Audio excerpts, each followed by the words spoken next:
بسم اللہ الرحمن الرحیم۔ چوتھے عنوان کا تعلق ہماری ان بہنوں کی تربیت کے حوالے سے ہے کہ یہ بہت زیادہ ضروری ہے۔ ایسا مطلب نہیں ہے کہ آپ کی معلمات آپ کی تربیت نہیں کرتی، تربیت آپ کی ہوتی ہے، لیکن کچھ باتیں ایسی ہیں جن کو باہر کی دنیا میں گھومتے پھرتے یا بہت ساری کتابوں کے آداب سے چیزیں سامنے آتی ہیں، تو ان حوالے سے آپ کی خدمت میں چند معروضات ہم یومیہ کی ترتیب پر کریں گے۔ ایک چیز کا تعلق ہے آپ کے دسترخوان کے ساتھ، دوسری چیز کا ہم کوشش کریں گے کہ دوسری نشست میں آپ کے گھریلو صفائی ستھرائی کے حوالے سے بات ہو، اور تیسری چیز سفر کے حوالے سے ہو۔ کبھی سفر ہو، حرمین شریفین کا اللہ سب کو اس سفر کی جو ہے وہ حاضری نصیب فرمائے۔ تو اس ترتیب پہ ہم 3 دنوں میں 3 عنوانات پر گفتگو کریں گے۔ آج کی نشست میں آپ کے دیکھیں، ایک ہے مردوں کا معاملہ اور ایک ہے آپ ہماری بہنوں کا معاملہ۔ مردوں کے دل کے راستے جو ہوتے ہیں نا، وہ ہمیشہ معدے سے جاتے ہیں، یعنی جتنے دل تک جانے کے راستے وہ معدے سے جاتے ہیں۔ آپ نے کل اپنے گھروں میں جانا ہے، اپنے گھر کے اندر اب بھی موجود ہیں، والدین کی خدمت کرتے ہیں، آپ کے بھائیوں کی۔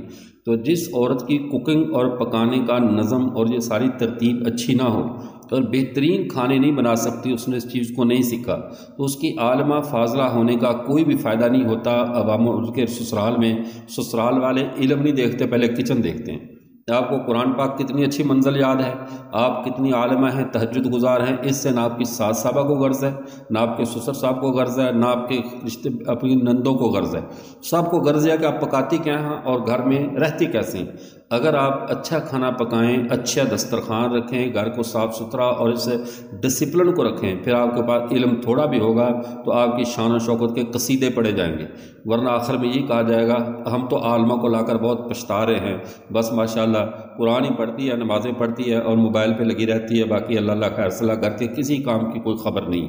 تو اس لیے میں آپ ساری بہنوں سے درخواست کروں گا، اپنے معاملات کو، آپ عالمہ ہیں، عالمات کی حیثیت سے اپنے آپ کو سمجھیں، اپنے مقام کو سمجھیں، اپنی عقل کو بالغ کریں، ورنہ غیر عالمہ بھی زندگی گزار رہی تھی۔ بعض غیر عالمہ ہوتی ہیں لیکن پورے سسرال کی آنکھ کا تارا بن جاتی ہیں، کیوں؟ ان کی خدمت، ان کے پکانے کا نظم ڈسپلن بہت اچھا ہوتا ہے، اور بعض غیر عالمہ ہوتی ہیں وہ درد سال بھی بن جاتی ہیں۔ تو اس پر میں آپ کو ایک چھوٹا سا لطیفہ سناتا ہوں، بات سمجھنی آسان ہو۔ میں ایک حدیث کو تلاش کر رہا تھا، تو اس میں نے وہ 25 30 یا 40 کے قریب کتابوں پہ نشان لگائے، لگا کر ایسے نشان رکھتا رہا۔ میں نے کہا چلو بعد میں اکٹھا ایک ہی دفعہ کاغذ پہ لکھ لوں گا۔ تو ظہر کی اذان ہوگی، میں نماز پڑھنے کے لیے چلا گیا، واپس آیا تو کوئی کتاب وہاں پر موجود نہیں تھی، ساری کتابیں غائب۔ تو میں نے اپنی اہلیہ سے پوچھا کہ میری وہ کتابیں کدھر گئی ہیں؟ تو اب وہ چونکہ ان پڑھ تھی تو اس کو نہیں پتہ تھا کہ وہ کیسے معاملہ، اس نے اپنی طرف سے میرے اوپر بہت بڑا احسان کیا۔ اب اس کے احسان کی کیفیت ملاحظہ کریں، مجھے سمجھا رہی ہے کہ آپ ویسے پڑھے لکھے تو بہت زیادہ ہیں، لیکن میں آپ کو ایک عقل کی بات بتاؤں۔ میں نے کہا جی فرمائیں۔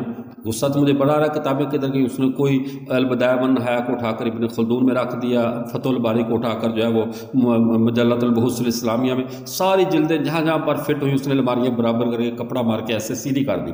اب پھر کہہ لیں گے میں آپ کو ایک عقل کی بات بتاتی ہوں، آپ پڑھے تو بہت ہیں لیکن میں آپ کو بتاؤں، جدوں تک ایک کتاب یاد نہ ہوئے نا دوجی نہ چکیا کرو۔ جب تک آپ کو ایک کتاب یاد نہ ہو نا، آپ دوسری نہ اٹھایا کرو۔ آپ ساری کتابیں اکٹھی کر بھی، میں حوالے تلاش کر رہا ہوں یا رٹا لگا رہا ہوں، میرے کو منزل تو یاد نہیں کر رہا تھا۔ تو وہ کہہ رہی ہے کہ پہلے ایک کتاب کو اچھی طرح، یہ میں نے ایک رکھ دی ہے، پہلے اس کو پکا لو، اچھی طرح یاد کر لو، پھر باقی کتابوں کو ہاتھ لگانا۔ تو ایسا معاملہ نہ ہو، جاہلہ عورت بھی ایک مصیبت ہوتی ہے، ٹھیک ہے؟ اللہ نے آپ کو علم کی نعمت سے نوازا ہے، تو یہ تو میرے ساتھ معاملہ پیش آیا کہ میری بیوی جاہلہ تھی، آپ کے ساتھ معاملہ یہ پیش آ سکتا ہے کہ آپ کا آگے والا خاندان بھی جاہل ہو سکتا ہے۔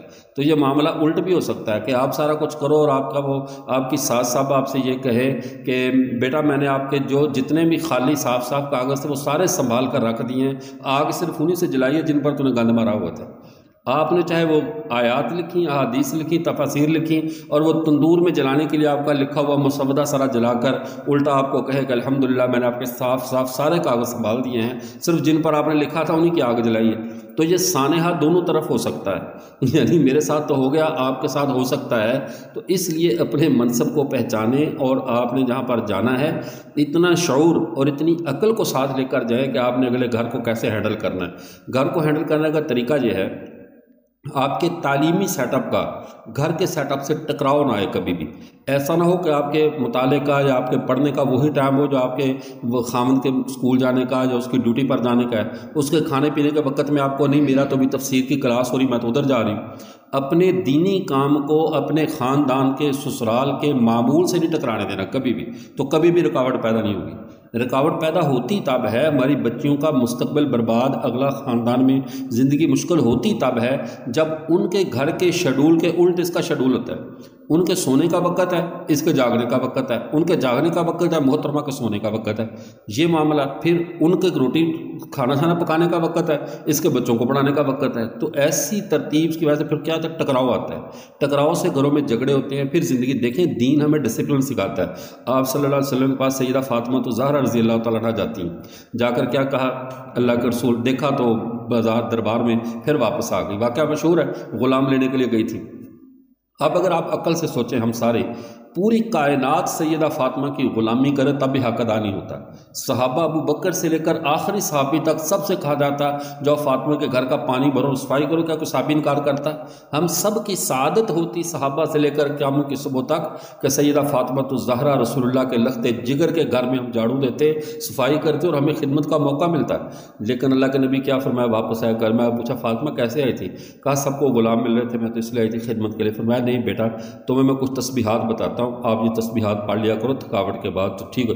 اللہ کے نبی نے سامنے فاطمہ نہیں تھی رضی اللہ تعالیٰ عنہ، اللہ کے نبی کے سامنے آپ کے پنڈی کی یہ ساری بیٹیاں درس ہونی ہے، یہ بیٹیوں کا مستقبل بھی سامنے تھا۔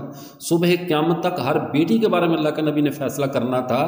یہ تو نہیں تھا کہ ہر بچی کو آگے خادمہ ملے گی، ہر بچی کو نوکر ملے گا۔ تو اللہ کے نبی نے اپنی بیٹی سے ابتدا کی کہ گھر کا کام خود کرنا ہے، اپنی بیٹی سے ابتدا کر کے بتایا کہ گھر کا کام خود کرنا ہے، نکرانی نہیں رکھنی ادھر ادھر۔ کیونکہ آج کل کے دور میں فارغ عورتوں گھر کے اندر سب سے زیادہ فتنہ جو فارغ مرد کا ہوتا ہے، فارغ عورت کا ہوتا ہے۔ مصروف مرد اور مصروف عورت کی کوئی ٹینشن نہیں ہوتی، ان کی ٹینشن سارا دن تھکا ہو۔ اب بھائی جاوید صاحب آپ کے ماشاءاللہ ہمارے سامنے بیٹھے ہیں، ان کے گھر میں کیا انہوں نے فتنہ ڈالنا ہے؟ یہ تو 1 منٹ 5 منٹ بیٹھ کر روٹی بھی دھیان سے نہیں کھاتے، بھاگے جا رہے ہیں، کبھی ادھر جا رہے ہیں، ادھر بٹن بند کرو، یہ کام کرنا۔ اتنا مصروف بندہ پریشانی نہیں بناتا۔ جو فارغ مرد ہے یا فارغ عورت ہے اسی کو گھر میں کیڑے نظر آتے ہیں، وہی گھر میں فتنہ برپا کرتی ہے، اسی کی رائے سے اپنی رائے رکھتے ہیں۔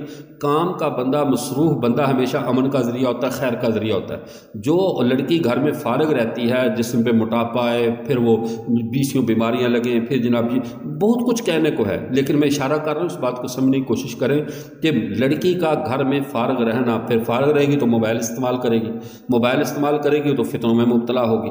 اس سے بڑھتے بڑھتے مجھے تو بڑی خوشی ہوئی ہے، شاہ الحدیث صاحب نے بتایا کہ ہم نے یہاں اپنی بچیوں کو موبائل کے استعمال کی اجازت ہی نہیں دی، اور یہ انتہائی خوش قسمتی ہے کہ اگر ہماری بچیاں موبائل استعمال نہیں کرتی۔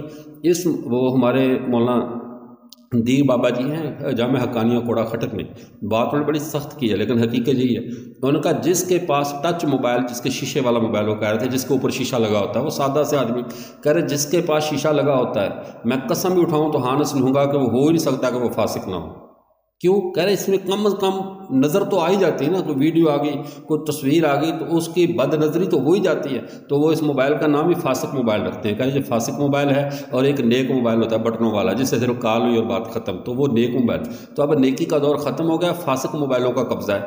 تو اب جب آپ گھر میں فارغ بیٹھی رہیں گی، موبائل میں فاسق موبائل کے ساتھ مصروف رہیں گی تو فسق میں مبتلا ہو سکتی ہیں۔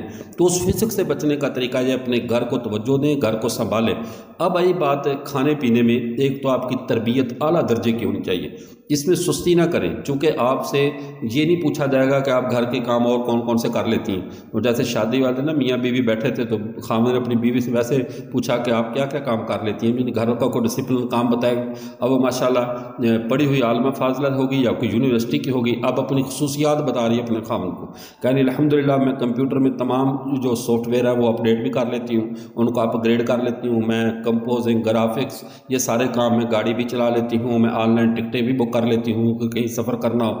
تو جو مردوں کے کام تھے سارے اس نے اپنے کھاتے میں ڈال کر میں یہ بھی کر یہ بھی کر لیتی ہوں۔ پھر خاوند سے پوچھ لیتی آپ کیا کر لیتے ہیں، اور وہ بیچارہ کیا بتاتا، اس نے پھر یہ کہنا کرا جی میں آٹا بھی گوندھ لیتا ہوں، برتن بھی دھو لیتا ہوں، روٹی بھی پکا لیتا ہوں، سارے کام پھر میں کر لیا کروں گا چونکہ میرے والے سارے کام تو آپ نے کر لیے۔ عورت کی زینت گھر کے کام کرنا ہے، عورت کی خوبصورتی گھر کے اندر اس کا ڈسپلن ہے، اس کی جو اصل پہچان ہے عورت کا ڈسپلن اور اس کی خوبصورتی اس کے گھر کے اندر نظر آتی ہے۔ آپ گھر کو صاف ستھرا رکھیں، اپنے کھانے کی اعلیٰ ترین اپنی تربیت کریں کہ آپ نے گھروں میں کیسے کھانے بنانے ہیں، کیسے اچھے اچھے کھانے بنائیں۔ پھر اس کے بعد دسترخوان پر پیش کرنے کا انداز، یہ سب سے اچھا ہمارے ہاں مسئلہ یہ ہوتا ہے، ہم دسترخوان پہ کسی کو چیز پیش کرتے ہیں، پیش کرنے کا طریقہ نہیں پتہ۔ گھروں میں کپڑوں پہ چیز گر رہی ہے، گھروں میں کپڑے اضافی بنوا کے رکھیں، جب کوئی کھانا کھانے بیٹھے تو اپنی گود میں اس کپڑے کو بچھائے۔ یہ کپڑے دسترخوان پر سب افراد کی مقدار کے مطابق موجود ہونے چاہیے، 2.5-3 فٹ کا کپڑا اور رومال کی طرح وہ رکھا ہو، گود میں رکھے۔ برتن ان کو صاف ستھرا کر کے رکھیں، سارے برتن صاف، ڈونگوں میں ڈال کر چیز کو رکھیں، برتن کے دسترخوان کے اوپر، پلیٹوں میں ڈال کر نہ دیں کہ وہ آدمی پھنس جائے، اب وہ اسے یہ سمجھ نہیں آتی میں جان بچاؤں یا سنت پوری کروں۔ اب وہ برتن میں سالن زیادہ ڈال دیا تو اب 2 ہی صورتیں، جب پلیٹ صاف کرے گا یا جان بچائے گا۔ تو اس کا آسان حل ہے کہ ڈونگوں میں اچھے، آپ کے گھر میں کھانا اچھا بنا ہے، امیرانہ ہے یا غریبانہ، اس سے فرق نہیں پڑتا۔ گھر میں سادہ پکی ہوئی دال بھی اگر آپ نے شاہانہ طریقے سے پیش کر دی تو وہ لوگوں کو یاد رہتی ہے اور گھر والی عورت کے ڈسپلن کی شاباش اسے دی جاتی ہے۔ لیکن اگر وہ پکا ہوا بہترین دم پخ ہے، دیسی مرغے بنے ہوئے ہیں، سارا کچھ بہت ڈشیں ہیں اور پیش کرنے کا انداز ہے کہ چمچ دھونے والے ہیں، کوئی چمچ ٹیڑھے بیڑے ہیں، اسی طرح جو ہے وہ بڑے چمچوں کا رنگ اترا ہوا ہے ماشاءاللہ اور ویسے ہی رکھ دیے، کوئی بھی دسترخوان کے برتن جو ہوتے ہیں پیش کرنے کا انداز، یہ عورت کی ڈسپلن کی علامت ہوتا ہے کہ عورت گھر میں کتنی ڈسپلن والی، کتنی باشعور ہے۔ اور اگر کہا بس وہاں سے پڑھیں کچن سے اٹھا کر لے جاؤ تو یہ گویا کہ وہ تو کچن سے لے کر چلا جائے گا، مرد تو اپنی عزت بچانے کے لیے جیسے خود اٹھا کر لے جائے گا، لیکن آپ کے بارے میں اچھا تاثر قائم نہیں ہوگا خاندان کے اندر کہیں بھی۔ تو برتن اچھے۔ پھر اگر آپ عورتوں میں آپس میں کسی کو چیز پیش کرتی ہیں، ہمارے مفتی شہاب الدین پوپل جی صاحب ہیں، دامت برکاتہم، نام سنا ہوگا آپ نے، پشاور کے ہیں، وہ اتنے اس معاملے میں حساس ہیں کہ ان کو چائے کا کپ کوئی پکڑائے اور اوپر سے پکڑ لینا، کپ کو ایسے پکڑ کر آگے رکھ دے یا گلاس کو ایسے پکڑ کر آگے رکھ دے تو وہ پتہ کیا کہتے ہیں، گورنمنٹ نے یہ دستی کس لیے لگوائی ہوئی ہے؟ اب میں منہ کہاں پر لگاؤں گا؟ میں نے تو منہ کہیں لگانا، تو آپ نے تو اوپر ہاتھ لگا دیے۔ گلاس کو پکڑے آدھا نیچے سے، یعنی دینے والے کا ہاتھ اس کے جہاں منہ لگنا ہے وہاں نہیں لگنا چاہیے، وہ کہہ رہے گلاس کو نیچے سے پکڑ کر دیں، چائے کا کپ ہے اس کو دستی سے پکڑ کر آگے رکھ دیں، بس اس کے اوپر ہاتھ نہ لگائیں تاکہ وہ کوئی بھی ہے اس میں کراہت محسوس نہ کرے۔ عموماً کیا ہوتا ہے کہ وہ کئی دیہاتوں میں تو خاص طور پہ، یا کہ وہ چائے کے اندر انگلیاں ڈوب رہی ہوتی ہیں، لا کر اس کے آگے ایسے رکھ رہے ہوتے ہیں نا، جو برتن میں ہاتھ سالن کے اندر ڈوب رہا ہے، اس کے اندر وہ دہی میں ہاتھ ڈوب رہا ہے رہتے کے اندر، وہی پھر بعد میں منہ ساتھ چاٹ لیا، ساتھ اگلا ڈونگا اٹھا لیا۔ تو یہ بد تہذیبی ہے۔ اپنی بھی تربیت کریں، اپنے چھوٹے بہن بھائیوں کی بھی، اپنے بچوں کی بھی، کہ کھانا کھانے کے آداب کیا ہیں، پینے کے آداب کیا ہیں۔ پھر کھانا کھاتے ہوئے ہمیشہ کوشش کرتے ہیں جو چیز ظاہر اچھی نظر آئی تو فوراً اپنے ڈونگے میں بھر لیتے ہیں، جلدی اپنی پلیٹ میں زیادہ ڈال لیتے ہیں، بعد میں ختم نہیں ہو رہی ہوتی، جان چھڑانی مشکل ہو جاتی ہے۔ تو اس کا آسان حل یہ ہے کہ پہلے ہمیشہ جو بھی دسترخوان سے کھانے کو لیں تو اتنی کم مقدار میں لیں کہ 1 چمچ سے پہلے ذائقہ چکھ لیں کہ آپ کی طبیعت کے موافق بھی ہے یا نہیں ہے۔ پہلے 1 چمچ لے کر ہر چیز کا، پھر جو آپ کو ذائقہ اچھا لگے اس پر بے شک آپ ٹوٹ پڑیں، دونوں 4 ہاتھوں سے، کوئی اس میں مسئلہ نہیں ہے، لیکن سر دست پہلے لقمہ ہمیشہ تھوڑا سالن پلیٹ میں ڈالیں، تھوڑی چیز ڈالیں، تو یہ آدمی اس میں نا وہ بہت زیادہ بچت ہو جاتی ہے۔ وہ ایک دفعہ حضرت وہ ایک جلسے پہ گئے، بیان تھا، وہ آگے عقیدت مند بھی مستقل مصیبت بند ہوتے ہیں نا، یہ مستقل مصیبت ہوتے ہیں، انہوں نے وہ کھیر ڈال کر نا بہت جلدی پلیٹ میں نا ڈال کر میرے آگے رکھ دی، تو میں نے معذرت کی، اس نے کہا نہیں حضرت جی آپ کھائیں، اور اس کا پہلا لقمہ لگایا نا تو بھینسوں کو نمک دینے والا نا تو اس میں سمیل سی آتی دودھ میں، اس کی پکی ہوئی کھیر تھی۔ اب اتنی مشکل ہو گئی کہ اب اس کو نہ ختم کریں کیا کریں، تو میں نے بہانے سے جان چھڑا کر میں نے کہا اچھا آپ کو چاہیے بطور تبرک، میں نے اس کو دے دیا، چلو تبرک کے نام پہ میری جان چھوڑو۔ اچھا وہ کرتے کرتے نا وہ جب پلیٹ سب میں گھوم گئی نا تو اتنی دیر تک میں اٹھ کر چلا گیا، میں نے کہا دوبارہ پھر یہ پلیٹ مجھ تک واپس نہ آ جائے، ٹھیک ہے نا، تو وہ تبرک ہے نا گھوم کر پھر نہ آ جائے تو یہ خطرہ پیدا ہو گیا۔ تو ہمیشہ میٹھی چیز کوئی بھی چیز ہے وہ دسترخوان پر لیں تو پہلے اتنی مقدار لیں کہ آپ کو بعد میں اسے جان چھڑانی زیادہ مشکل نہ ہو، اور کیونکہ ہر گھر کے کھانے کا ذائقہ کوئی با کمال نہیں ہوتا، کہیں نہ کہیں وہ جنجال بھی ہوتا ہے، تو ان سب باتوں کو ذہن میں رکھ کے ایک اس چیز کا لحاظ کریں۔ پھر کھانا کھانے سے پہلے ہاتھوں کو رسک تک دھوئیں، گھٹنوں تک، یہ گھٹ جو ہوتا ہے نا، ہمارے صرف انگلیاں دھو لیتے ہیں۔ مفتی سعید حسن دہلوی رحمۃ اللہ علیہ نے بہت زبردست اس پہ بات ارشاد فرمائی، ان کا جو کھانے میں اللہ کے نبی نے فرمایا نا کہ گھر میں رزق کی برکت کیسے آتی، فرمایا ہاتھوں کو یہاں تک دھونے میں، یعنی جہاں پہ پنجہ ختم، ہاتھ اوپر، ہاتھ کی کلائی کے اوپر والے حصے تک کلائی شروع ہوتی، یہاں تک ہاتھوں کو دھونا سنت ہے، اور اس سے برکت آتی ہے۔ یہ انگلیاں دھو کر کھانا اور اسی انگلیوں کو دھو کر چلے جانا، اس سے رزق میں برکت نہیں آتی۔ تو ہاتھوں کو پورا دھوئیں اور اس چیز کا خصوصی طور پہ لحاظ کریں۔ یہ چند باتیں آپ کے دسترخوان کے متعلق تھیں جو عرض کر دیں۔ اس پر غالباً ہم نے تو 20-25 قسم کے آداب لکھے ہیں، لیکن زیادہ تر پھر مردوں کے متعلق ہیں کیونکہ ہمارا واسطہ ان سے پڑتا ہے زیادہ تر، تو باقی آپ کے متعلق جو ہیں وہ اتنی کافی ہے۔ اللہ تعالیٰ آپ کو علم نافع نصیب فرمائے اور آپ کی دنیا اور آخرت کو اللہ اپنے حبیب کی مرضی کے مطابق بنائے۔ وآخر دعوانا الحمدللہ رب العالمین۔